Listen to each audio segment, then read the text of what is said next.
জনগণের রাজনীতি নাকি রাজনীতির জনগণ, রাজনীতির আয়নায় কতটা প্রতিফলন জনগণের, আর সেই বিষয়গুলোই বুঝতে আজকের রাজনীতির এই পুরো আয়োজনে আপনাদের সঙ্গে আছি আমি আখলাকুস সাফা।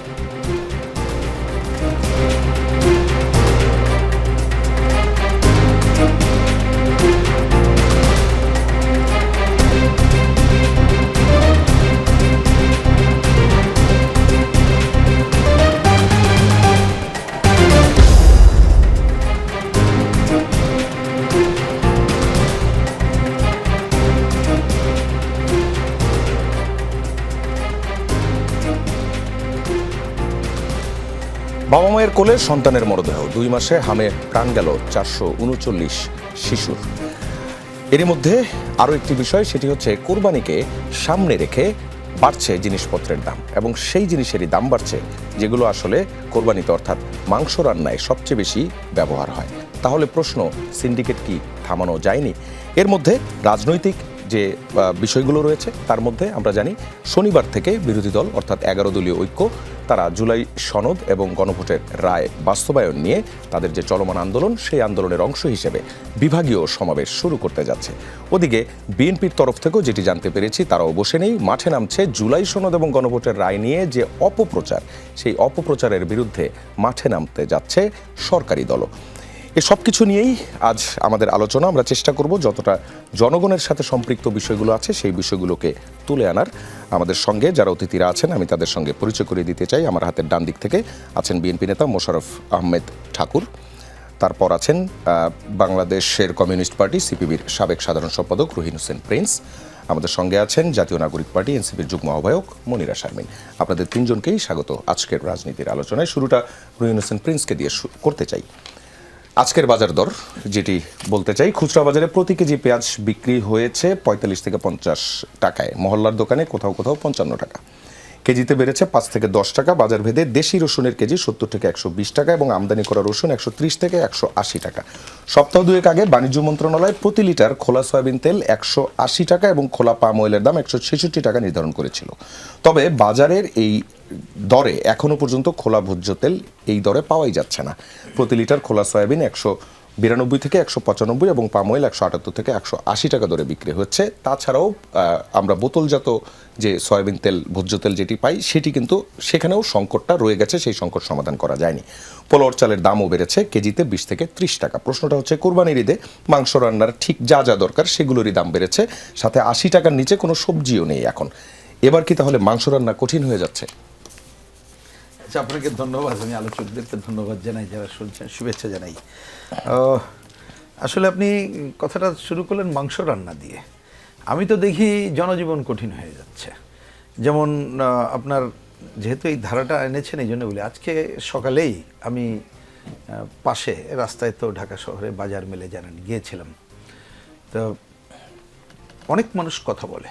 তার মধ্যে একটা কথা, আজকে আমার অনেক কথাকে কোড অ্যান্ড কোড বলি যেটা শুনতে হৃদয়ে লাগে, তো এইরকমই একজন বললেন, এবং নিম্ন মধ্যবিত্ত দেখে বোঝাই যায়। বললেন যে অনেক কথা তো বলেন, কিন্তু আমাদের জীবন যে চলছে না কই সেটা তো কম শুনছি, আর কিছু বলার তো দরকার নাই। বাজারে কিন্তু জিনিসপত্রের অভাব নাই, কিন্তু ওই অর্থে ক্রেতাও খুঁজে পাবেন না। তা আসলেই তো আপনি মাংস রান্না কেন, আমি তো দেখি সাধারণ জীবনেই চলছে না। মানে আমি নিম্নবিত্ত মধ্যবিত্ত তাদের কথা বলছি, যাদের পকেট মোটা তাদের কথা বাদ দেন। যেমন প্রসঙ্গক্রমে এজেন্ডা না তবুও বলি, আমরা গতকাল থেকে অন্য একটা পয়েন্ট, এই যে হাম নিয়ে তো ভয়াবহ ঘটনা, নিশ্চয়ই পরে কথা বলা যাবে। 1 তারিখে ধেয়ে আসছে বিদ্যুতের দাম বাড়া, আবার মানে কোনো আলোচনার মধ্যেও কেউ ঢুকছে না। তা আসলেই বিশেষ করে যে পয়েন্ট আপনি তুলেছেন, এবার আসি একেবারে সুনির্দিষ্ট করে। যেসব জিনিসের দাম বাড়ার কথা আপনি বললেন, এটা তো বাড়ার কথা ছিল না। যদি বুঝতাম যে বাংলাদেশে কথার কথা উৎপাদন নাই বা আমদানি করতে হচ্ছে বেশি টাকা দিয়ে, বাজারে নাই, তাহলে বুঝতে পারতাম, কিন্তু কোনোটাই তা না।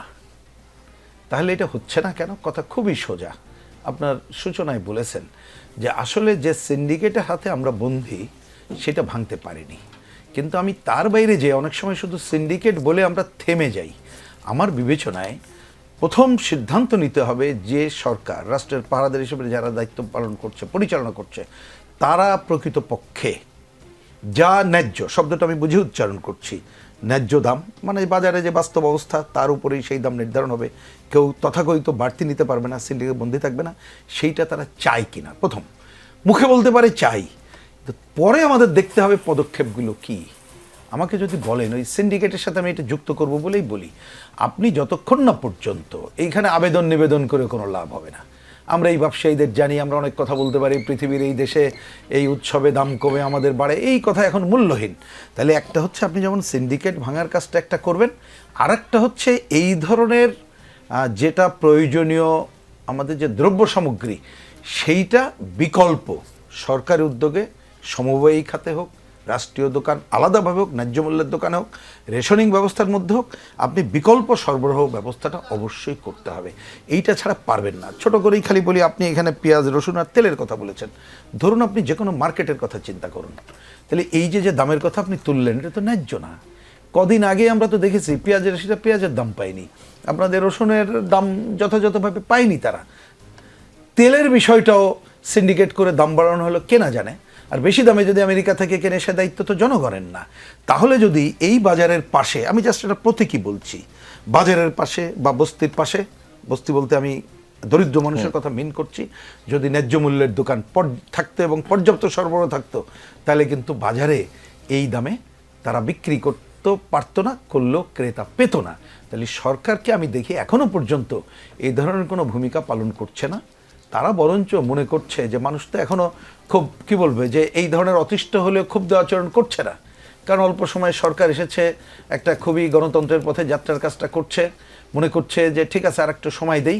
কিন্তু আমার মনে হয় যে গত রমজানটা যেভাবে হোক পার হয়েছে, কিন্তু এইবারের ঈদের সময় যদি এই ধরনের সংকট দূর না হয়, তাহলে ঈদের পরে অন্য যে যত কথা বলুক না কেন, কিন্তু মানুষের এই যে জীবন চলছে না, যেটাকে বললাম আমি দরিদ্র এবং নিম্নবিত্ত মানুষের কথা বললাম, মধ্যবিত্ত আজকে খুবই অসহায় অবস্থায় আছে, তারা কিন্তু নানাভাবে তাদের ক্ষোভ সামনে নিয়ে আসবে বলেই আমি দিব্য চোখে এটা দেখতে পাচ্ছি। আচ্ছা, আরেকটা বিষয় আমি যোগ করতে চাই, সেটি হচ্ছে আপনারা সম্প্রতি একটি বিক্ষোভ সমাবেশও করেছেন এবং আপনারা স্মারকলিপি দিয়েছেন, আপনারা বিচার চেয়েছেন হামের শিশু মৃত্যুর বিষয়ে। এই বিষয়টা নিয়ে একটু বলবেন। জি, আমি খুব ছোট করে মানে এটা বলি যে আমরা বিচার শুধু না, বিচারের আগে আমরা চেয়েছি সেটা হচ্ছে একেবারে পাহাড় থেকে, মানে সেই পার্বত্য থেকে শুরু করে আপনি সমস্ত বাংলাদেশের সকল জায়গায় যাতে হামের যারা আক্রান্ত হচ্ছে চিকিৎসা সুনিশ্চিত করা হয়, আর কেউ যাতে আক্রান্ত না হয় সেই কাজটা যাতে আগে করা হয়, এটা আমাদের প্রথম দাবি। দ্বিতীয় দাবি হচ্ছে কোনো তথ্য লুকানো যাবে না, পর্যাপ্ত তথ্য জনগণের কাছে তুলে ধরতে হবে। চতুর্থত হচ্ছে যে প্রতিদিন একটা খবরাখবর জনগণকে দিতে হবে, কোথায় কি হচ্ছে না হচ্ছে এবং কি করা যায়। কোভিডের সময় যেটা করেছে ওটা জরুরি অবস্থা মধ্যে, এটা করেই ঘোষণার মধ্য দিয়ে এই কাজগুলো করতে হবে। এটা আমাদের প্রথম কাজ, শিশু বাঁচানো, মানুষ বাঁচানো। তারপরেই আরেকটা আমরা বলেছি যে এইখানে দেখা যাচ্ছে অপুষ্টিতে মরছে মানুষ, বা আইসিইউ নাই, সুতরাং সে ব্যাপারে আগামী বাজেট আসছে, পর্যাপ্ত উদ্যোগ এখন থেকেই গ্রহণ করতে হবে। আর বলেছি এই যে ঘটনা ঘটলো, আমরা এখন তথ্যপত্র সাংবাদিক ভাইরা আপনারাই খুঁজে বের করেছেন প্রথমে, যে বিগত সময়ে যে ইউনূস সরকার ছিলেন তার সময়ে যে বাজেট ছিল, বাজেটে তো ঘাটতি ছিল না, এবং আমাদের অনেক সংকট থাকতে পারে, কিন্তু টিকা দানে কিন্তু আমাদের দেশ একটা অনন্য উদাহরণ সৃষ্টি করেছিল, এবং এই সংকটগুলো ছিল না। তাহলে যাদের অবহেলার কারণে, এবং সেখানে এই স্লোগান উঠে গেছে ইউনূস সাহেব এবং নূরজাহান বেগম, তারা দায় এড়াতে পারে না, যেহেতু স্বাস্থ্যের দায়িত্ব আর উনি যেহেতু প্রধান ছিলেন, উনি সহ যারা দায়ী তাদেরকে চিহ্নিত করতে হবে এবং বিচারের সম্মুখীন করতে হবে, যাতে এই ধরনের ঘটনা না ঘটে। প্রসঙ্গক্রমে আপনি দেখেন, এখনই দেখালেন 339 জনের, 439। আমরা আরেকটা কথাও এখানে বলেছি যে এইটা হচ্ছে যারা রেজিস্টার্ড তাদের নাম, কিন্তু সাংবাদিক মহল বা অন্যরা বলছেন এর বাইরেও হয়তো অনেকে আছেন, কিন্তু আমি বলছি তথ্যটা যথাযথভাবে থাকলে এই যে গোপন করার কোনো দরকার নেই, যথাযথ তুলে ধরা দরকার।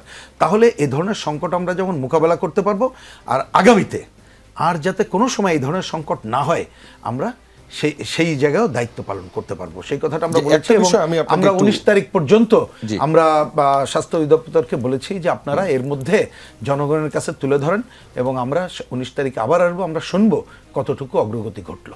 আচ্ছা, একটা বিষয় আমি যোগ করি, আপনি হামের এই বিষয়ে তথ্য লুকানো যাবে না এবং মানুষের সামনে এই সিরিয়াসনেসটা সরকারকে দেখাতে হবে, এমন একটা সিরিয়াসনেস পাহাড়ে দেখানো হয়েছে, কিন্তু যেটা আমরা আবার পরবর্তীতে আমাদের রিপোর্টেই উঠে এসেছে, সেটি হচ্ছে পাহাড়ের ওই জায়গায় আসলে টিকা দেওয়াই হয় নাই, কিন্তু 100% ভ্যাকসিনেশন দেখিয়ে দেওয়া হয়েছে। ঠিক আগের সময়গুলো তো আমরা এরকমই দেখেছি, যদিও তখন পর্যন্ত এই সিচুয়েশনটা এরকম ছিল না। এখন কি তাহলে সরকার এই জায়গায় কনক্লুসিভ অ্যাকশনে যেতে পারছে? না, একটা প্রথমে কোনো দোষারোপের জায়গা থেকে প্র্যাকটিক্যাল আসে। আপনি খুবই কারেক্ট যে তথ্যটা আপনারা তুলে ধরেছেন এবং আজকেও জানালেন। আমি মনে করি এই তথ্যটা ভালোভাবে জানা দরকার সবাইকে। এবং শুধু এইটা না, আমি একটা জাস্ট প্রসঙ্গক্রমে আসছি। দেখবেন আমাদের যে অনেক সামাজিক বেষ্টনী, দরিদ্র দূরীকরণ মুক্তমুখের বিষয় আছে না, যখন কোনো একটা কাজ করা হয়, দেওয়া হয়, যারা দায়িত্ব ইউনিয়ন পরিষদ থেকে টিওনো পর্যন্ত উপর থেকে বলে দেওয়া হয় যে দেওয়া হয়েছে, পজিটিভ লেখো। এই সংকটটা একটা বড় সংকট। তাহলে এই সরকার তো অল্প দিন আসছে, আর অন্তর্বর্তীকালীন সরকার এই ব্যাপারে তো দায়িত্বই পালন করেনি, তাদের কথা আর বলতে ইচ্ছা করেন, এটা নাই বা বললাম। আমার বক্তব্যটা হচ্ছে এই সরকার এইটা বুঝেই একটা ক্ষিপ্রতার সাথে, দ্রুততার সাথে উদ্যোগ গ্রহণ করুক। কিন্তু আমি একটু ক্ষোভের সাথে বলছি, আমাদের স্বাস্থ্যমন্ত্রী, তিনি বীর মুক্তিযোদ্ধা, আমাদের পূর্ব পরিচিত, তিনি অনেক কথা বলেন। সংসদে তো মানে কি বলে যে মুক্তিযোদ্ধা হিসাবে 2004 সালে উনি একজন জামাতের এমপির সাথে, স্বাধীনতা বিরোধী এমপির সাথে পাকিস্তানে গেছিলেন এবং ওনাকে কি কটাক্ষ করেছিল, এটা শুনেই আমাদেরও মনটা খারাপ হলো। কিন্তু আরও তো মন খারাপ হলো, উনি স্বাস্থ্য নিয়ে যত খুবই ঠান্ডা মাথায় এই যে তথ্যগুলো জেনেই ভূমিকা নেওয়ার কথা, সেইটা না বলে উনিও কতকগুলো খালি শব্দ চয়নের মধ্যে আছে। তা আমি আশা করব আমাদের যারা দায়িত্বপ্রাপ্ত আছেন এবং সরকার, তারা এই জায়গাগুলোতে অভিজ্ঞতা নিয়ে তারা কোনোভাবেই, ওই যে তথ্যের কথাটা তুললাম, আমরা কিন্তু বুঝেই তথ্যের কথাটা বলেছি, প্রকৃত তথ্যের কথা, সেইটা যাতে যথাযথভাবে আসে, সেইটা করেই আমরা দায়িত্ব পালন যাতে করতে পারি, সরকার করবে। আর একটা, এই সমস্ত জায়গায় যদি বেসরকারি উদ্যোগও দরকার হয় করবেন। আমি প্রসঙ্গ করে বলি, যেমন আমাদের দলীয়ভাবে আমরা কিন্তু সমস্ত দেশে আমাদের যতটুকু সামর্থ্য আছে, আমরা তো প্রচার প্রপাগান্ডা করতে পারি। জাম হলে কি করতে হবে, কোথায় পাওয়া যাবে, মানে কোথায় যাওয়া যাবে, এবং আগের কি মেজর নেওয়া দরকার, আমরা কিন্তু প্রচারের মধ্যে চলে গেছি। সরকারের কাছে ওইটা আমরা আশা করছি, সরকার যদি প্রতিদিন বলে যে আমাদের অমুক অমুক জায়গায়টায়, যেমন আইসিইউ, কোথায় যেতে হবে না যেতে হবে, এই জায়গাগুলো তারাও যদি তুলে আনে, তাহলে আমরাও বেসরকারিভাবেও দায়িত্ব পালন করতে প্রস্তুত আছি। সেইটাও করা দরকার বলে মনে করি। মানে সম্মিলিতভাবে আমাদের এই শিশু আর একটাও যাতে না মারা যায়, এবং এইটা তো আসলেই তো একটা প্রাতিষ্ঠানিক হত্যাকাণ্ড। সুতরাং এই ধরনের ঘটনাগুলো যাতে না ঘটে, সেই জায়গায় আমরা দায়িত্ব যেমন পালন করতে চাই, সরকার দায়িত্ব পালন করুক, এবং যারা এর জন্য দায়ী টিকা না দেওয়ার ক্ষেত্রে তাদেরকে বিচারের সম্মুখীন করুক। ধন্যবাদ। মনিরা শারমিনের কাছে আসতে চাই। যদি হামের বিষয়টা নিয়েই বলি, আপনাদের দল থেকে আজকে একটি ইনিশিয়েটিভ নেওয়া হয়েছে, এটির ব্যাপারে একটু বিস্তারিত বলবেন, এবং এর সঙ্গে সরকারের কোলাবোরেশনটা কিভাবে হবে সেটা নিশ্চয়ই জানতে চাইবো। এবং মাংস রান্নার যে মশলা উপকরণের দাম বেড়ে যাওয়া, মানে আমরা এখনো পর্যন্ত সেই আগের জায়গাতেই রয়ে গেলাম যে উৎসব উদযাপন আসলেই এই জিনিসগুলো বেড়ে যায় এবং আমরা দিন শেষে নিয়ন্ত্রণ করতে পারি না কেন? ধন্যবাদ। যারা দেখছেন তাদের শুভেচ্ছা, এবং আমার সহালোচক যারা উপস্থিত আছেন তাদের শুভেচ্ছা। আমি একটু শুরু করতে চাই সরকারের এই মুহূর্তে হাম নিয়ে যে কার্যক্রম, সেটা নিয়ে। আসলে খুবই দুঃখজনক হলেও সত্য যে সরকার একটা নতুন ওয়ার্ড আমদানি করেছে, মানে অ্যাডপ্ট করেছে আর কি। অ্যাডপ্ট বললে ভালো হবে, সেটা হচ্ছে উত্তরাধিকার। যখন হামের কথা বলা হয়, ওনারা বলেন যে উত্তরাধিকার সূত্রে পেয়েছে। যখন মার্কিন চুক্তির কথা বলা হয়, তখন ওনারা বলেন উত্তরাধিকার সূত্রে পেয়েছি। এখন এই উত্তরাধিকার সূত্রে পাওয়ার মধ্যে দিয়ে, মানে এটা বলার মধ্যে দিয়ে যে সমস্যাটা, সেটা হচ্ছে যে বাস্তব চিত্রটা ইগনোর করার এক ধরনের ব্যাপার থাকে। এবং সরকারের পক্ষ থেকে যে কাজগুলো করার কথা এখন এই মুহূর্তে, কারণ আমরা দেখছি যেভাবে করে এই হামের শিশুদের মৃত্যুর সংখ্যা বাড়ছে, সেখানে কোনোভাবেই আসলে এই দায় চাপানোর রাজনীতি, সেটা আমরা দেখতে চাই না। সেখানে যদি আসলে এই মুহূর্তের সংকটটা আমাদের কাটিয়ে ওঠা সবচেয়ে গুরুত্বপূর্ণ, আমাদের মৃতের সংখ্যা কমানো দরকার। এবং এরপরে আসলে যদি বিচার করতে হয়, কেউ যদি এটার সাথে আসলেই গত আমলের সরকারের সাথে যেই জড়িত থাকুক না কেন, তাদের যদি গাফিলতি থাকে, সেটা অবশ্যই তদন্ত সাপেক্ষে সেটা তাদের আইনের আওতায় আনা হবে। কিন্তু এই যে দায় চাপানোর যে রাজনীতি, সরকারের প্রথম এই জায়গা থেকে সরে আসতে হবে। এবং এই উত্তরাধিকার সূত্রে পাওয়া যেই সম্পদের কথা ওনারা বলছেন বা সংকটের কথা ওনারা বলছেন, এগুলো থেকে আসলে সরে আসতে হবে। আমাদের পক্ষ থেকে আমরা এই হামের বিষয়ে আমরা বেশ কিছু সেমিনার করেছি, যেটা সচেতনতামূলক। আমাদের যে ডক্টরস উইং আছে, তারা এই নিয়ে কাজ করছে। এবং এই যে হামের যে টিকা, এই টিকার আপনারা জানেন যে এখন সরকারের পক্ষ থেকে নতুন করে যে আবার টিকা প্রদানের যে বিষয়টা শুরু করেছে, সেখানে আমাদের যারা ডক্টর সুইং তারা এখানে সহায়তা করবে। তারা ডক্টর সুইং তারা নিজেরাও থাকবেন এবং সেখানে তারা সমন্বয় করবেন। এটা একটা বিষয়। এবং আরেকটা বিষয় হচ্ছে যে এই যে এখন যেটা আরেকটা খুবই অসুবিধার জায়গা, যেটা খুব কম আসছে, কম বলা হচ্ছে, সেটা হচ্ছে যে হামের এই MR1 এবং MR2 যে টিকাটা, সেটা প্রথমে দেওয়া হয় হচ্ছে 9 মাস বয়সী শিশুকে এবং পরবর্তী টিকাটা দেওয়া হয় 15 মাস বয়সী। কিন্তু আমরা দেখতে পাচ্ছি এই মুহূর্তে যেই শিশুরা আক্রান্ত হচ্ছেন নিউমোনিয়া এবং হামে, তাদের বয়স কিন্তু 9 মাসের কম, 6 মাস, অনেকে 4 মাস।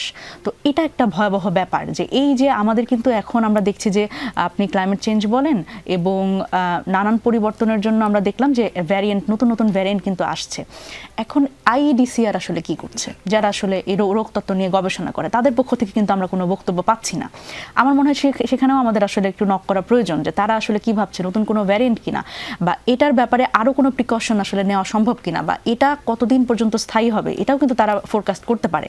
তো সেই জায়গা থেকে কিন্তু দায়িত্বশীল যারা আছেন, সরকারের যারা স্বাস্থ্য মন্ত্রণালয়ে আছেন, তাদের কিন্তু এ ব্যাপারে একটা উদ্যোগী ভূমিকা প্রয়োজন, এবং যারা আসলে এই রোগতত্ত্ব গবেষণার সাথে জড়িত তাদেরও একটা গুরুত্বপূর্ণ ভূমিকা প্রয়োজন। আমরা দেখছি যে IEDCR এর সেজুতি সাহা, উনি বিভিন্ন পদক পাচ্ছেন, বিভিন্ন ইন্টারন্যাশনাল অর্গানাইজেশন থেকে তাকে বিভিন্ন পুরস্কারে পুরস্কৃত করা হচ্ছে।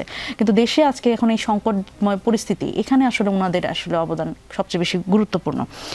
এবার আসি যে এই আপনি যেটা বললেন যে এখন বাজার পরিস্থিতি সেটা হচ্ছে সবচেয়ে দুঃখজনক কি, যে একদম আমরা এই সরকার যখন থেকে দায়িত্ব নিল তখন থেকে আমরা আসলে যেটা দেখছি সেটা হলো বিভিন্ন রকম কার্ড দিয়ে সাধারণ মানুষের দুঃখ দুর্দশা লাঘব করবার একটা প্রচেষ্টা আছে, এবং সেটা তারা ইশতেহার থেকে শুরু করে একদম বাস্তবায়ন প্রক্রিয়া, খুব দ্রুততম সময়ে তারা বাস্তবায়ন প্রক্রিয়ার দিকে চলে যাচ্ছে। এবং এখন পর্যন্ত বোধহয় 8টা বা 10টা কার্ড তারা ইন্ট্রোডিউস করেছে, কিন্তু একটা কার্ড ওনারা ইন্ট্রোডিউস করেন নাই, যেটা খুব দরকার এই মুহূর্তে। যখন কিনা পাঙ্গাস মাছ, যেটা জাতীয় মাছ হিসেবে আসলে অনেকেই দাবি করতে চান, সেটার কেজি 200 থেকে 250 হয়ে গেছে। আলুর দাম যেখানে 70 থেকে 75 টাকা হয়ে গেছে। একটা কার্ড খুব জরুরি, সেটা আমি বিএনপিকে বলবো ইন্ট্রোডিউস করে, সেটা মধ্যবিত্ত কার্ড। এই যে টিসিবির ট্রাকের পেছনে যে লাইন, এবং আমরা খুবই হৃদয় বিদারক কিছু ঘটনা কিন্তু আমরা এই টিসিবির ট্রাকের পেছনে লাইনে দেখি। আমি সেদিন দেখলাম, একটা জায়গায় পড়লাম যে নানি তার একজন প্রতিবন্ধী নাতিকে নিয়ে টিসিবি ট্রাকের পেছনে লাইনে দাঁড়িয়ে আছে, কারণ যেহেতু তার প্রতিবন্ধী নাতি, সে কিছু বোঝে না, তাকে বাসায় রেখে আসা সম্ভব না। কিন্তু এই টিসিবি ট্রাক ছাড়া তার আসলে কেনার মতো সামর্থ্য নাই। এখানে যদি সে কোনো একটু কম দামে কিছু কিনতে পারে, সেটা তার জন্য একটু ভালো হয়। সুতরাং এই যখন পরিস্থিতি, আমার মনে হয় যে এই যে কার্ডের যে গিমিক আমরা দেখছি, এই রাজনীতি থেকে বের হয়ে সত্যিকার অর্থে এই যে সিন্ডিকেটের কথা আমরা বলছি, দেখেন সিন্ডিকেট কি দেখা যায়, আপনি কখনো দেখেছেন? নিশ্চয়ই দেখেন নাই। সিন্ডিকেট হচ্ছে সেটাই যেটা দেখা যায় না। কেন দেখা যায় না বলেন তো? কারণ এটার সাথে ক্ষমতাসীনদের একটা সম্পর্ক থাকে। সুতরাং এই যে ক্ষমতাসীনদের সাথে যে সম্পর্ক, এবং এর মাধ্যমে দেখেন সবাই বলছে সিন্ডিকেট, কিন্তু সিন্ডিকেট কেউ ভাঙতে পারছে না। সিন্ডিকেট কত শক্তিশালী, এটা হচ্ছে আমার প্রশ্ন। সেটা কি সরকারের বাইরে, রাষ্ট্রের বাইরে? নিশ্চয়ই না। এটা তো মানুষই এই সিন্ডিকেটের সাথে জড়িত, যারা আসলে ক্ষমতাবানদের সাথে এক ধরনের সম্পর্ক আছে। সুতরাং এই সিন্ডিকেট দেখিয়ে আসলে দায় চাপানো এবং সরকারের ম্যানেজমেন্টের জায়গা থেকে নিজেদের দায় এড়ানোর কোনো সুযোগ নেই। এই যে কোনোভাবেই আসলে, আপনি মাংস রান্নার কথা বলছেন, সেটা অনেক বেশি দামি। আমি পাঙ্গাস মাছ এবং আলু দিয়ে শুরু করলাম এই কারণ মধ্যবিত্ত যারা, তাদের আসলে এই সুযোগটা অনেক কম মাংস রান্না পর্যন্ত যাওয়ার। সেই জায়গা থেকে আমার মনে হয় যে সরকারের এই দ্রব্যমূল্যের যে একটা ম্যানেজমেন্ট, এবং এখানে একটা বাজার মনিটরিংটা খুব গুরুত্বপূর্ণ। এবং সিন্ডিকেট ভাঙার কথা আমরা বারবারই বলছি, কিন্তু কবে ভাঙবে আমরা জানি না। এবং যে আমদানিকৃত যেই আমাদের পণ্যগুলো, সেগুলো শুল্ক কমানোর একটা পদক্ষেপ নেওয়া প্রয়োজন। এবং এই মনে হয় যে টিসিবি ট্রাকের পেছনেই যেহেতু লাইন, সুতরাং এই জায়গা থেকে এটার পরিধিটা বাড়ানো, অন্তত একটা খানিকটা সময়ের জন্য জনগণের একটা ক্রয় ক্ষমতার মধ্যে যদি কিছু পণ্য দেওয়া যায়। মুনিরা শারমিনকে ধন্যবাদ। মোশাররফ ঠাকুরের কাছে ফিরতে চাই। আপনি দুজনের কথাই শুনলেন।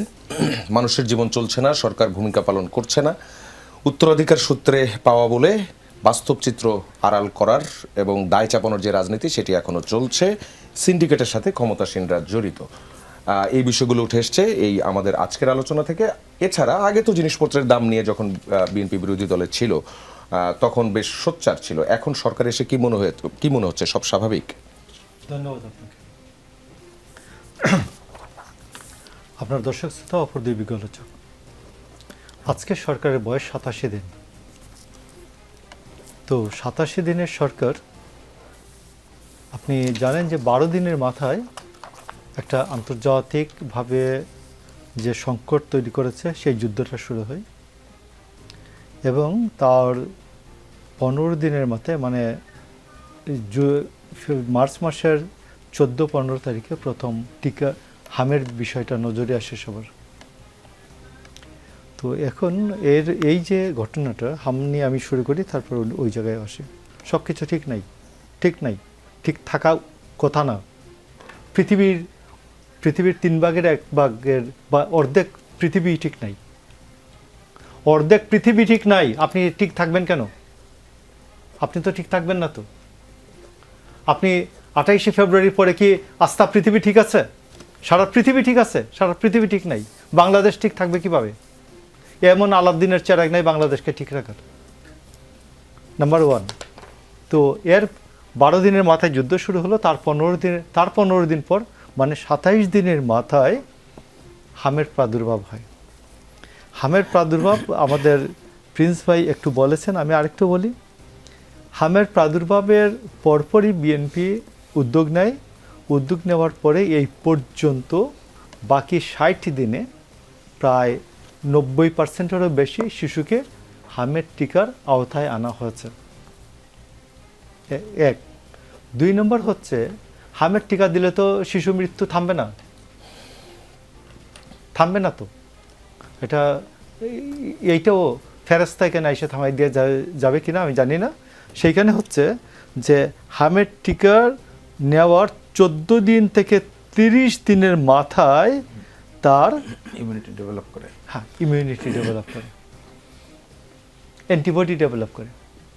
তো আপনার অ্যান্টিবডি তো আরও গতকাল যে শিশু টিকা পাইছে ওর আরও 14 থেকে 30 দিন লাগবে অ্যান্টিবডি ডেভেলপ করতে তার বডিতে। তো অ্যান্টিবডি ডেভেলপ করতে এর মধ্যে হাম আক্রান্ত হতে পারে। নম্বর এটা গেল। হামের টিকার জিনোম সিকোয়েন্স IADCR পরীক্ষা করে বলেছে হামের যে ভাইরাসের ক্যারেক্টারিস্টিক্স, চরিত্রগত পরিবর্তন এটা হয়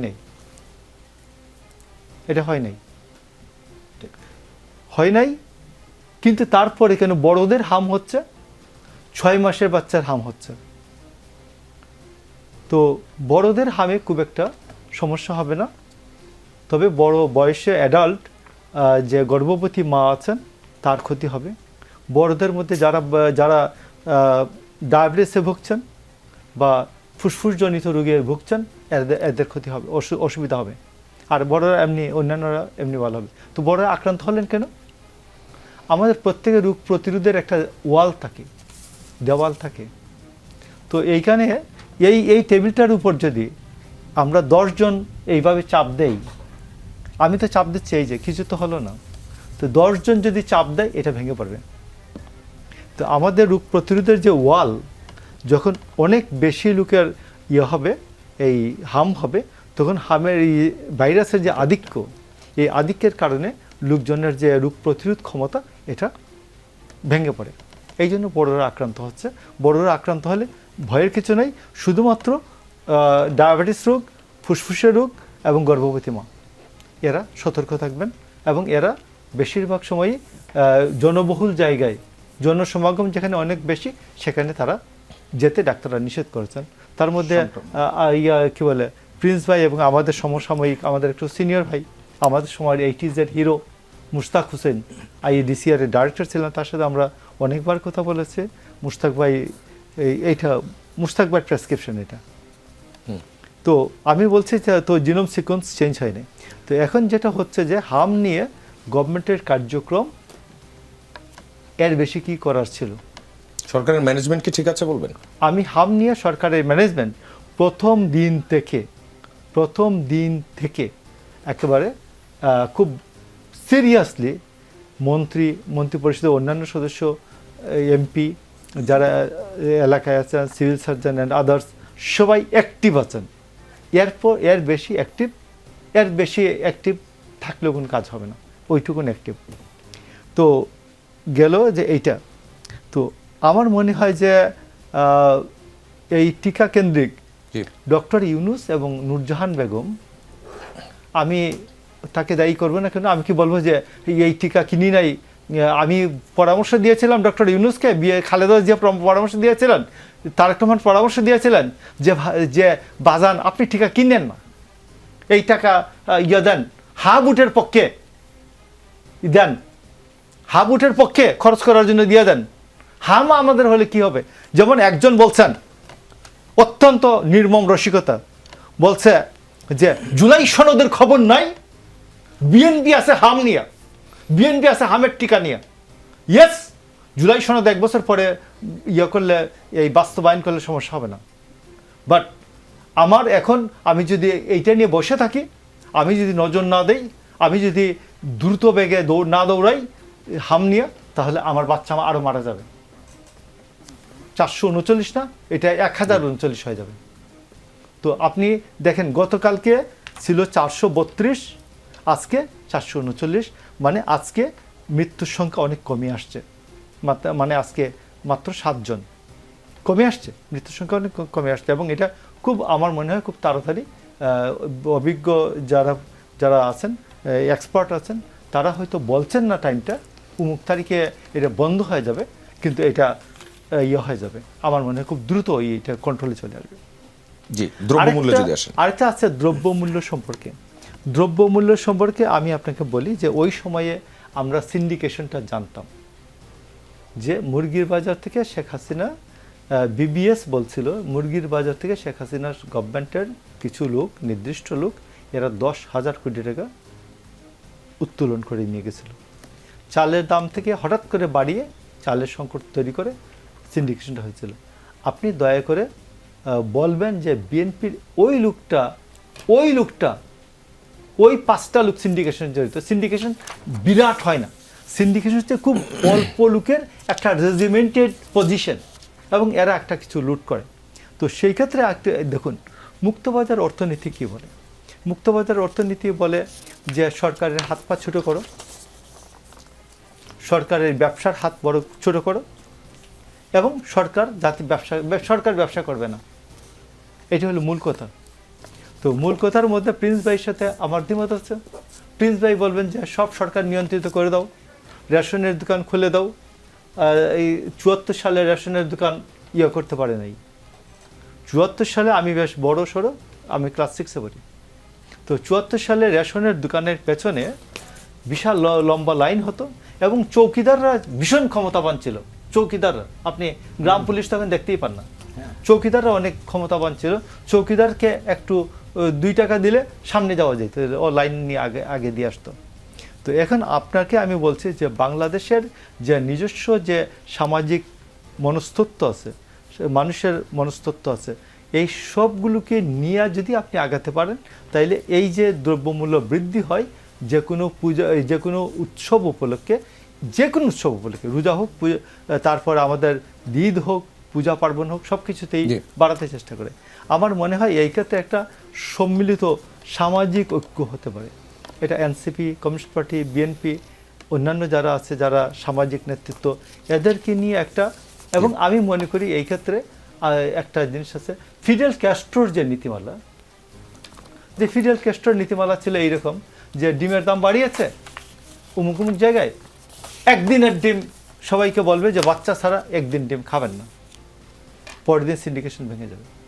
তো এই যে আমি আপনাকে বলছি যে আমি এই দ্রব্যমূল্য নিয়ন্ত্রণের বিষয়টা আমার নিজস্ব মত। তো সেই ক্ষেত্রে দ্রব্যমূল্যের ক্ষেত্রে একটা হলো সিন্ডিকেশনকে আপনি চিহ্নিত করেন, এটা আমার দায়িত্ব না, এটা গভর্নমেন্ট করবে এবং অপোজিশন করবে। অপোজিশন চোখে দেখাই দেবে যে ভাই আপনি সিন্ডিকেট খুঁজে পান না, এই এরা হচ্ছে সিন্ডিকেট। দেখেন সরকার সিন্ডিকেট খুঁজে পাচ্ছে না। হ্যাঁ, সরকার কি সিন্ডিকেট খুঁজে পাচ্ছে না? আমি সরকার এবং অপোজিশনের দায়িত্ব কি? সরকার এবং অপোজিশনের দায়িত্ব, সরকার একটা কি বলে, এটা অ্যাবস্ট্রাক্ট বিষয় না। সরকার কতগুলো লুকিত চালায়। আপনি সরকার শুধু প্রধানমন্ত্রী সরকার না। তো সেই ক্ষেত্রে আমি মনে করি যে সরকারের যে অপোজিশনের যে সমালোচনা, এইটা আমি মনে করি সরকারের জন্য সহায়তা এক ধরনের। মানে অপোজিশন আপনাকে দেখাবে, তারপর আপনি কাজ করবেন না? আর সরকারের তো নিজস্ব ফোর্স আছে, না, সরকার নিজস্ব ফোর্স অনুযায়ী কাজ করবে। তার বাইরে যে ত্রুটি বিচ্যুতি হবে, দুর্বলতা হবে, এটা অপোজিশন দেখাবে। জি, আপনার বক্তব্যটা বুঝতে পেরেছি। আমরা আরও কিছু বিষয় নিয়ে আলোচনা করব, আমাদের সঙ্গেই থাকবেন। দর্শক, রাজনীতিতে কোনো বিরতি নেই, ফিরছি কিছুক্ষণের মধ্যেই, সঙ্গেই থাকবেন।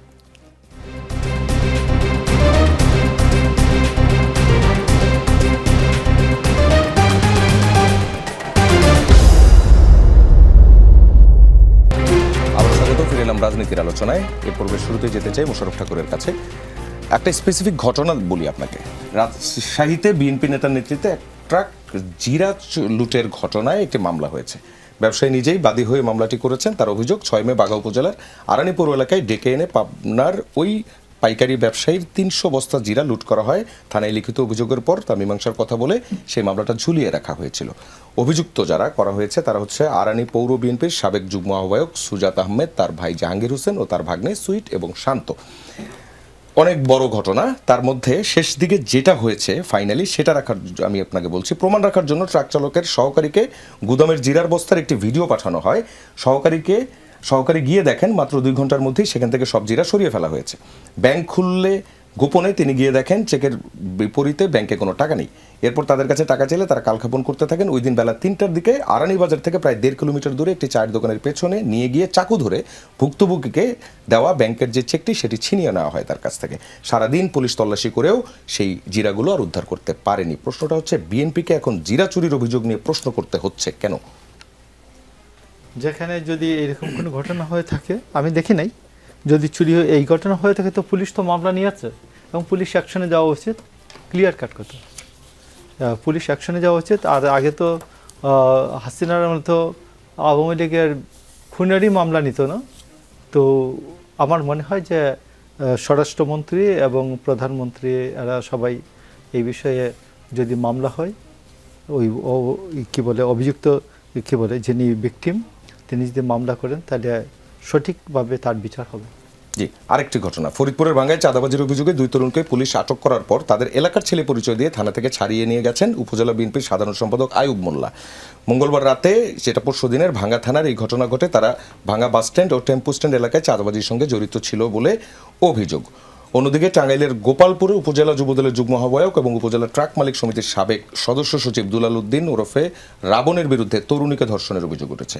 আর এই ধর্ষণের ভিডিও মুঠোফোনে ধারণ করার অভিযোগ উঠেছে গোপালপুর উপজেলা ছাত্রদলের স্থগিত করা কমিটির সভাপতি রোমান আহমেদের বিরুদ্ধে।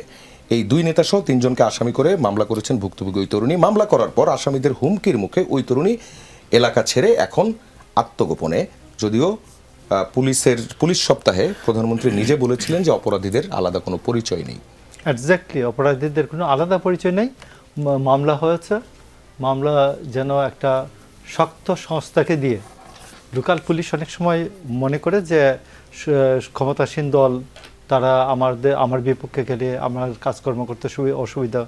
আমি মনে করি পিবিআই আছে, সিআইডি আছে, অথবা র্যাব আছে, এদের প্রত্যেকের আলাদা তদন্ত সংস্থা আছে। এদেরকে দিয়ে স্ট্রংলি তদন্ত করানো উচিত এবং আমি মনে করি যে তদন্ত করে তার একেবারে শাস্তি, সঠিক যে শাস্তিটা আছে আমার পেনাল কোড বা এই বিশেষ আইন যেটা নারী শিশু নির্যাতন দমন আইন, এই আইনে যে শাস্তি আছে সর্বোচ্চ শাস্তি, সেই শাস্তিটা হওয়া উচিত। তাহলে কেন্দ্র থেকে যে নির্দেশনাগুলো দেওয়া হয়েছে শুরু থেকেই, সরকার গঠনের আগে এবং পরবর্তীতে আরও বেশি দেওয়া হয়েছে, অনেক শক্ত শক্ত নির্দেশনা দেওয়া হয়েছে এবং আমার হিসেবে মোটামুটি 1000-এর উপর বহিষ্কারও হয়েছে। তো এই তৃণমূলের এই যারা সব কাজ করছেন, পরিচয় আছে, পদও আছে, তাদেরকে কেন নিয়ন্ত্রণ করা যাচ্ছে না? না, কেন নিয়ন্ত্রণ করা যাচ্ছে না, এটা তো আবার আরেকটা হচ্ছে যে ক্রিমিনোলজির ব্যাপার চলে যাবে। আপনি বলছেন ঘটনা ঘটছে, ব্যবস্থা নেওয়া হচ্ছে, কিন্তু ঘটনা ঘটবে না, এটা তো দল নিয়ন্ত্রণ করবে। এটা পৃথিবীতে অপরাধ প্রবণতা ছিল আগে, এখনো থাকবে, ভবিষ্যতে থাকবে। আপনি অপরাধীকে আশ্রয় দেন কিনা, প্রশ্রয় দেন কিনা, অপরাধীকে আশকারা দেন কিনা, এটা হচ্ছে বিষয়। অপরাধী আশকারা পায় কিনা, এটা হচ্ছে মূল বিষয়। এবং গভর্নমেন্টে থাকলে, অপোজিশনের গিয়ে দেখবেন অনেক মৌলানারা বলাৎকার করে, তো পুরো মৌলানা সমাজকে এটার জন্য দায়ী। মাদ্রাসায় প্রচুর ভিডিও আসে আমাদের যে বাচ্চাকে পিটিয়ে অজ্ঞান করে দিচ্ছে। তো এইটা কি এই জন্য কি সমস্ত মাদ্রাসার শিক্ষকরা এইরকম করেন? তো এটা পার্টি একটা বড় রাজনৈতিক দল বিএনপি, এখানে কিছু দুষ্ট ছেলেফেলে থাকবে, এদের শাসন করা হবে, এদেরকে দরকার হলে ত্যায্য করা হবে। কিন্তু আমি একটা বলছি যে এটা আর ছোট রাজনৈতিক দল, আমরা তো 6,000 বহিষ্কার করেছি, বহু রাজনৈতিক পার্টি আছে 6,000 লোক নাই, 6,000 বহিষ্কার করেছি আমরা গভর্নমেন্টে আসার আগে। আর এখন তখন তত্ত্বাবধায়ক অন্তর্বর্তীকালীন সরকারের লোকজন ধরতো না। এখন আপনি দেখবেন যে যেখানেই তার ইয়ে হবে, কেউ বহিষ্কার হবে এবং কোনো অপরাধের সংবাদ পাওয়া যাবে তার বিরুদ্ধে আমরা আপনার উত্তরটা পেয়েছি। মনিরা শারমিনের কাছে সাংগঠনিক ব্যবস্থা নেওয়া হবে, আইনত ব্যবস্থাটাও জি খুব শক্তভাবে নেওয়া হবে। জি, উত্তরটা এসেছে মনিরা শারমিন। সংসদ নির্বাচনে জোটগতভাবে করলেও সিটি কর্পোরেশন নির্বাচনে নিজেদের শক্তিতেই করতে চায় জামায়াতে ইসলামী। সেই পরিকল্পনা নিয়ে 12টি সিটি কর্পোরেশনে 12 জন মেয়র প্রার্থীও তারা ঠিক করে ফেলেছে। আপনাদের দল থেকে স্থানীয় নির্বাচনে বেশ কিছু প্রার্থীও আপনারা ঘোষণা করেছেন। জাতীয় নির্বাচনে জোট থাকলেও স্থানীয় নির্বাচনে জোটটা থাকছে না, যদিও এই স্থানীয় নির্বাচন দলীয় প্রতীকেও হচ্ছে না, এটাও ট্রু। কিন্তু আমরা আমাদের এখানকার যে প্র্যাকটিস সেটা তো জানি। সেই জায়গায় আপনাদের এই বিরোধী জোটের মধ্যে কোনো ধরনের টানাপোড়েন হতে পারে কিনা? না, এটা সহজ সরল উত্তর হচ্ছে না। কারণ আমরা জানি জামায়াতে ইসলাম তারা তো আসলে একেবারে জাতীয় নির্বাচনের সময় থেকে বা তারও আগে থেকে তারা স্থানীয় সরকারে কারা প্রতিদ্বন্দ্বিতা করতে পারে, কারা প্রার্থী হতে পারেন সম্ভাব্য, এটা তাদের মোটামুটি ঠিক করা আমরা বিভিন্ন সময় শুনেছি। আর আমাদের যে জায়গাটা সেটা হচ্ছে যে আমরা তো একেবারে ইমিডিয়েট আফটার ইলেকশন আমরা ঘোষণা দিয়েছিলাম যে স্থানীয় সরকার নির্বাচনের ক্ষেত্রে আমরা এককভাবে আগানোর চেষ্টা করছি, এবং সেই জায়গা থেকে তারই ধারাবাহিকতায় আমাদের বিভিন্ন বিভাগীয়, তারপরে জেলা ভিত্তিক এবং উপজেলা ভিত্তিক আমরা কিন্তু প্রার্থী ঘোষণা করছি। এবং এই জায়গা থেকে এখন পর্যন্ত 100 চেয়ারম্যান এবং মেয়র মিলে 100 জনের তালিকা একটা প্রকাশ করা হয়েছে, এবং ইনক্লুডিং 5টা সিটি কর্পোরেশন, ঢাকা উত্তর এবং দক্ষিণ সহ। তো সেই জায়গা থেকে নিজেদের মধ্যে কোনো মানে জোটগতভাবে কোনো টেনশন কাজ করছে না, কারণ এটা ভোট তো ভাগ হচ্ছে আপনাদের। যে জায়গায় আসিফ মাহমুদ প্রার্থী সেই জায়গায় সাদিক কায়েম প্রার্থী, ভোট ভাগ হবে, কিন্তু এখানে তো আসলে প্রতিদ্বন্দ্বিতা হবে প্রার্থী হিসেবে। এখানে আসিফ মাহমুদ যদি তার কর্মকাণ্ডে এবং তার মেসেজে নগরবাসীকে আশ্বস্ত করতে পারে, তাহলে সে আসলে এই জায়গা থেকে বের হয়ে আসবে। এখানে অপরদিকে সাদিক কায়েম তার জায়গা থেকে ইয়ে করবে। যদিও আমি আসলে একটু আই এম নট শিওর যে সাদিক কায়েম তো আসলে শিবিরের আন্তর্জাতিক সম্পাদক সম্ভবত। তো তারা বলে যে শিবির এবং জামাতের আসলে সেরকম কোনো প্রত্যক্ষ কানেকশন নাই, কিন্তু আবার জামাত থেকে আবার তিনি প্রার্থী হচ্ছেন। এই ব্যাপারটা নিয়ে আমি আসলে শিওর না যে আসলে কিভাবে এনারা অঙ্কটা মিলাবেন। তবে তার জন্য শুভকামনা। কিন্তু আমার মনে হয় যে এটা আসলে যেই জায়গা থেকে তারা তাদের মতো করে প্রচারণা করবেন, তাদের এজেন্ডা দিবেন, তাদের ইশতেহার দিবেন, সে জায়গা থেকেই সাধারণ মানুষ বিচার করবে। এটা নিজেদের মধ্যে কোনো আরেকটা বিষয়, গত এপ্রিল মাস থেকে জাতীয় নাগরিক পার্টিতে যোগ দিচ্ছেন বিভিন্ন সামাজিক রাজনৈতিক ব্যক্তিরা। এক্ষেত্রে যাচাই বাছাই এবং মূল্যায়নের জন্য ন্যাশনাল সার্চ কমিটি গঠন করেছে এনসিপি। দলে কারা যোগ দিচ্ছে তা আগে যাচাই করেননি, দলে যোগ দেওয়ার পর যাচাই করতে হচ্ছে কেন? না, বিষয়টা একটু মিস কমিউনিকেশন হচ্ছে বোধহয়। সেটা হচ্ছে যে ন্যাশনাল সার্চ কমিটি যেটা, সেটাতে কিন্তু শুধুমাত্র যারা এখন পর্যন্ত যোগদান করেছে তাদের তো আসলে একটা ব্যাকগ্রাউন্ড হিস্ট্রি কিন্তু আমাদের, ধরেন আমি যদি বলি যে আমাদের 2 জন মুখ্য সংগঠক আছে, একজন হচ্ছে জনাব সার্জিস আলম এবং আরেকজন হাসনাত আবদুল্লাহ। সুতরাং উত্তরাঞ্চল এবং দক্ষিণাঞ্চল থেকে যারাই যুক্ত হচ্ছে এনসিপিতে, তাদের কিন্তু একটা ব্যাকগ্রাউন্ড চেক বলেন, সবকিছু বলেন, সেটা নিয়ে কিন্তু একটা আমাদের টিম আছে। এবং স্থানীয় সরকার নির্বাচনের ক্ষেত্রে একটা কিন্তু আলাদা বডি আছে, তারা কিন্তু স্থানীয় সরকার ইলেকশনের জন্য কিন্তু অনেক নতুন প্রার্থী কিন্তু আমাদের আছে, যারা কিন্তু আমাদের দলে ছিলেন না। তো সেই সিভিগুলো বা তাদের আসলে ব্যাকগ্রাউন্ড চেকটা কিন্তু এই টিমটা করছে। এবার ন্যাশনাল সার্চ কমিটি যেটা, সেটার কাজ হচ্ছে যে আমাদের কিন্তু একটা এই যে কেন্দ্রীয় কমিটি যেটা আছে, সেটা কিন্তু আমরা আহ্বায়ক কমিটি ঘোষণা করেছিলাম, কিন্তু এটা কিন্তু বর্ধিতকরণের ক্ষেত্রে আমরা এতদিন ধরে খুব বেশি কিছু করতে পারিনি। সুতরাং এখানে আমরা আমাদের কেন্দ্রীয় কমিটিও বর্ধিতকরণের একটা সিদ্ধান্ত আমরা নিয়েছি। তো সেই জায়গা থেকে এই ন্যাশনাল সার্চ কমিটি তারা যারা গুরুত্বপূর্ণ সমাজে এবং বিভিন্ন রাজনৈতিক দলের সাথে যুক্ত ছিলেন, কিন্তু এখন হয়তো সেই দল করছেন না, কিন্তু এনসিপির প্রতি বা এই নতুন রাজনীতি নিয়ে যাদের একটা এক ধরনের আকাঙ্ক্ষা আছে বা একটা প্রমিজিং একটা ক্যারেক্টার হয়তো আছে তাদের নিয়ে হয়তো আমরা সামনের দিকে আগাতে চাই। তো সেই জায়গা থেকে তাদের সিভি বলেন এবং তাদের ব্যাকগ্রাউন্ড যে চেক করার ব্যাপারটা, সেটা ন্যাশনাল সার্চ কমিটিটা করবে। ধন্যবাদ আপনাকে। রুহিন হোসেন প্রিন্সের কাছে আসতে চাই। প্রধানমন্ত্রীর তথ্য সম্প্রচার বিষয়ক উপদেষ্টা ডাক্তার জাহিদুর রহমান বলেছেন, যুক্তরাষ্ট্রের সঙ্গে হওয়া বাণিজ্য চুক্তি বাতিল নয়, বরং সেটি পর্যালোচনা করবে সরকার। চুক্তির বিভিন্ন দিকও পর্যালোচনা করে দেখা হবে। আবার পররাষ্ট্রমন্ত্রী বলেছিলেন এটি একটি সুন্দর একটি চুক্তি হয়েছে। আপনারা যুক্তরাষ্ট্রের সাথে করা বাণিজ্য চুক্তি বাতিল চান, কিন্তু সরকার তো পর্যালোচনা করবে, কি বলবেন? প্রথম কথা, আপনি যেহেতু সরকারের পর্যালোচনা করবে প্রশ্নটা এইভাবে এনেছেন, আসলে সরকারের ভূমিকাটা কি এটাই তো স্পষ্ট না। কারণ আপনার কথাই পরিষ্কার হলো, বাণিজ্য মন্ত্রীর কথা কি বলেছেন আপনি বললেনই, আর পররাষ্ট্রমন্ত্রী জাহিদ সাহেবের কথা বললেন, বাণিজ্য মন্ত্রীও বলেছেন যে এটাও দরকার হলে সেটা আমরা চিন্তা করব, এরকমের জায়গায়। আর এই ব্যাপারে সরকার প্রধান কিন্তু কোনো কথা বলেন নাই, কোনো কথা বলেননি। আমি এই অর্থে বলছি কারণ এর আগে আমাদের পররাষ্ট্রমন্ত্রী তিনি কিন্তু বলেছিলেন যে এইটা বিএনপি এবং জামাতের সাথে আলোচনা করে হয়েছিল আগেই, কিন্তু এ ব্যাপারে আমরা বিএনপির কোনো বক্তব্য শুনি নাই। আমি সেই অর্থে বললাম চুপ। তার মানে আমি প্রথম বুঝতে চাই যে সরকার কি করবে। তবে আমি যদি শেষ যে কথাটা আপনি বললেন যে তথ্য উপদেষ্টার কথা ধরে, এটাকেই যদি সরকারের কিছু কি বলবো যে তার মনোভাব, আমি যদি এটাকে বলি, তার আগে একটু বলতে হয়, কারণ খলিল সাহেব এটা তো কী বলবো আর, কারণ উনি তো আসলে কোন দলের কার ভূমিকা পালন করছেন, উনি কি বাংলাদেশের স্বার্থ দেখছেন না আমেরিকার স্বার্থ দেখছেন, এটাই তো বড় প্রশ্ন। কারণ তার আগে তো উনি যখন অন্তর্বর্তীকালীন সরকারের সময় দায়িত্বে ছিলেন, তাকে বিদায় করার কথা বিএনপি সহ আমরা সবাই বলেছিলাম, এবং এখনও তার ভূমিকা এ ধরনের একটা রহস্যজনক ভূমিকা, এবং রহস্যজনক এই কারণে বিএনপি কেন রেখেছে আমরা জানি না। যাই হোক, আমি যদি এখন জাহিদ সাহেবের কথা ধরি, তো উনি তো পর্যালোচনার কথা বলার মধ্য দিয়ে অন্ততপক্ষে এইটুক তো স্বীকার করলেন যে এই ধরনের চুক্তির বিষয়ে কথা বলা দরকার।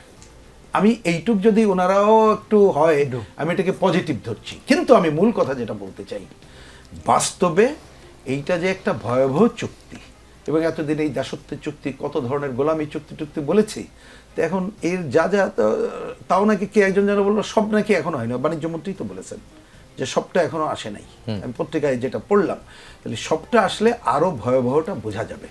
অলরেডি আপনি দেখেন, এই যে তেলের আলোচনাটা করলেন, সয়াবিন তেল যদি আমেরিকা থেকে এনে থাকে বেশি দামে আনতে হয়েছে, এলপিজি বেশি দামে আনতে হয়েছে, আমাদের গম বেশি দামে কিনতে হয়েছে, এবং এই চুক্তিতে যা আছে আমাদের প্রয়োজন না থাকলে বাধ্য, আমরা এমনকি মাংস পর্যন্ত কিনতে বাধ্য, আমাদের কৃষি উপকরণ আনতে বাধ্য।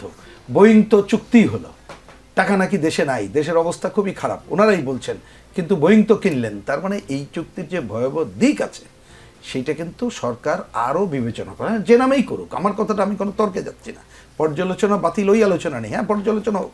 যেমন আমরা কিন্তু যখন এটা বাতিলের কথা বলেছি, আমাদের প্রথম বক্তব্য ছিল যে সরকার আগে তার ভূমিকাটা পরিষ্কার করুক, এবং সরকার 1-2 ক্লজ দেখে বলুক যে এইটা আমার জন্য পজিটিভ, আর দরকার হলে এটা ওপেন ডিসকাশন হোক, আমরা রাজি আছি।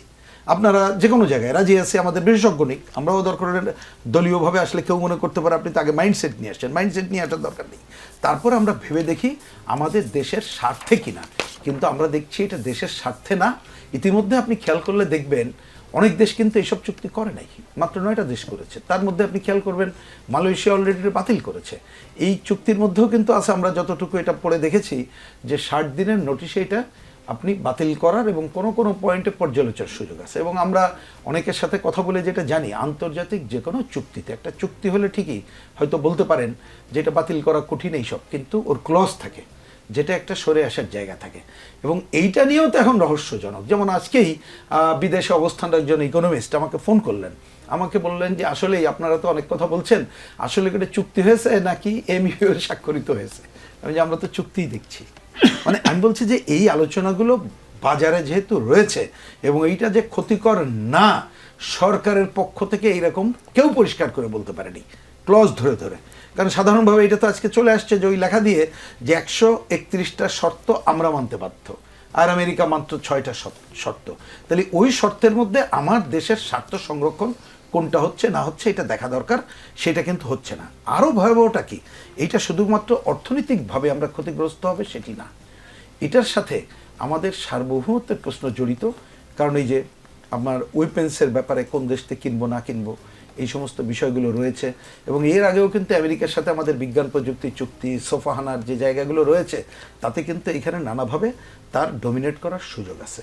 থার্ড এবং লাস্ট বুস্টটা আমাদের হয়েছে অন্য যে কোনো সময়ের তুলনায়। যেমন আমাদের ঠাকুর সাহেব তিনি বললেন যে বিশ্ব অবস্থা, উনি বিশ্বের অর্থনৈতিক সংকট বলেছেন, কিন্তু এই সময়ে তাহলে অর্থনৈতিক সংকটের মধ্যে কিন্তু বাংলাদেশ নিজের পায়ে দাঁড়ানোর একটা বড় সুযোগ আছে, একটা সংকট অপরচুনিটি এসে। কারণ আমার তো মাঠে উৎপাদনের সমস্যা নেই, আমার মাটির নিচে গ্যাস, সূর্য, বায়ু এগুলো আছে, অনেক কিছু আছে, সেইটা একটি দিক। আর একটা হচ্ছে ভূরাজনৈতিক কারণে আমাদের এই জায়গায় বঙ্গোপসাগর জুড়ে আমরা আধিপত্যবাদী এবং সাম্রাজ্যবাদী শক্তি এখানে এমন আধিপত্য বিস্তার করতে চায়, এমনকি বার্মা ওইটাকে দিয়ে প্রক্সি ওয়ারে জড়িত করা ছাড়া করা সহ নানা ধরনের সংকট। এটা ধরেন আজ থেকে 10-20 বছর আগে যা ছিল এখন আরও বড় সংকটের মধ্যে আছি। সেই জায়গায় যদি একটা দেশ আমরা ভালো করে বুঝে না চলতে পারি এবং আমরা যদি আমাদের দেশের অর্থনীতি বিশেষ করে স্বাধীনতা সার্বভৌমত্ব রক্ষার ক্ষেত্রে যদি নিজেদের ঐক্য না করতে পারি, তাহলে যে কোনো সময় বড় ধরনের সংকটে পড়তে পারি। কারণ আমেরিকা এখন প্রেসিডেন্ট, তাকে ডাকাত বলবেন না কি হাইজ্যাকার বলবেন, কি শব্দে ভূষিত করবেন জানি না। আমরা দেখলেন না ভেনেজুয়েলা কি করলো, আবার ইরাকে করে কিন্তু পিছু উঠলো, কারণ ওইখানকার জনগণ, ওই দেশের ওই সরকার নিয়েও নানা কোশ্চেন আছে। তারপরেও খামেনিকে মারার পরে তাদের যে ঐক্যটা গড়ে তুললো, সেইটা দিয়ে কিন্তু একটা দেখা যায় যে আমরা এই সব অপশক্তিকেও মোকাবেলা করতে পারি যদি আমাদের নিজস্ব স্বার্থ সংরক্ষণ করে নিজেদের ঐক্যটা ঠিক রাখতে পারি। সুতরাং এই চুক্তির ব্যাপারে আমাদের পরিষ্কার বক্তব্য, সরকার তার অবস্থান পরিষ্কার করুক এবং এই চুক্তি নিয়ে তারা আলোচনা করুক।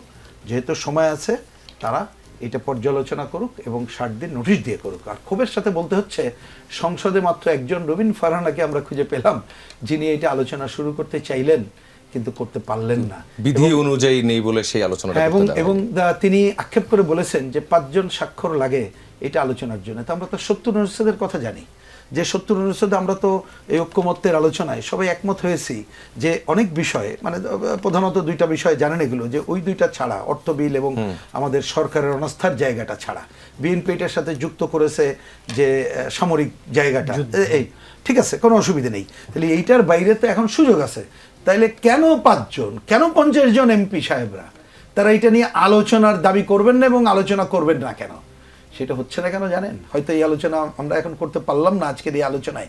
আপনি কিন্তু শুরুতেই বলেছিলেন যে বিরোধী দলের নামে যারা আছে তারা কি ভূমিকা নিচ্ছে। এই যে সংকটগুলো আলোচনা করলাম, তারা যে মাঠের যে কথা বলছে এই সংকটে আছে, তার মধ্যে তারা, আমি অবশ্য তাতে কোনো ভাবি না, কারণ তাদের কাছ থেকে আশা করছি না।